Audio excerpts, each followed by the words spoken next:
Shalom pemirsa Live Channel yang dikasihi Tuhan. Kembali lagi di dalam program Biji Sesawi bersama saya, Anto Raja Guguk. Saudara, hari ini kita akan belajar tentang 10 orang kusta. Bagaimana satu orang kusta mengingat Tuhan. Saudara, di Lukas 17 ayat 11 sampai 19 ada 10 orang kusta yang datang kepada Yesus. Dan kemudian minta kesembuhan. Mereka telah mendengar tentang Yesus, bahwa Yesus dapat menyembuhkan sehingga mereka datang kepada Yesus. Saudara, kita bisa perhatikan di ayat di perikop ini, saudara, bahwa Yesus adalah pribadi yang berbelas kasihan. Di Mazmur 51 ayat 19 dikatakan demikian, korban sembelihan kepada Allah ialah jiwa yang hancur, hati yang patah dan remuk, tidak akan kau pandang hina ya Allah. Allah mengasihi orang yang hancur hati, yang merendahkan diri di hadapannya. Tidak akan dianggap hina oleh Allah ketika kita merendahkan diri di hadapan Tuhan. Dan kemudian apa yang Yesus lakukan? Yang Yesus lakukan untuk kepada 10 orang ini, Yesus menyuruh mereka untuk memperlihatkan diri kepada imam-imam. Satu perintah yang tidak lazim, saudara. Karena seorang kusta tidak boleh masuk kota, hanya boleh memperlihatkan diri apabila dia sudah ada dalam keadaan sembuh. Tapi rupanya ke-10 orang ini percaya dan taat kepada Yesus, sehingga mereka pun melakukannya. Ketaatan dan kepercayaan kepada Yesus akan membawa kita kepada pemulihan, kepada kesembuhan. Kehidupan kita di dunia akan menjadi lebih baik pada saat kita taat dan percaya kepada Yesus.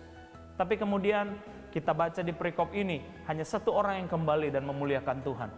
Rupanya banyak orang yang begitu hidupnya dipulihkan, telah mendapatkan kenyamanan, lupa dengan Tuhan. Orang-orang seperti ini hanya akan mendapatkan kenyamanan di dunia, saudara. Hanya akan mendapatkan pemulihan secara jasmani. Saudara, jangan pernah berhenti hanya pada kesembuhan. Jangan berhenti saat mendapatkan pemulihan, karena mujizat itu hanya tanda-tanda, saudara. Jangan jadikan tujuan. Tujuan kita seharusnya adalah kehidupan yang kekal, bukan kehidupan yang nyaman di dunia ini. Oleh sebab itu jangan berhenti pada tanda-tanda. Jangan berhenti ketika mujizat Tuhan sudah terjadi, karena itu hanyalah tanda-tanda. Saudara, kita lihat bahwa satu orang Samaria datang kembali dan ia menerima berkat surgawi karena sikapnya.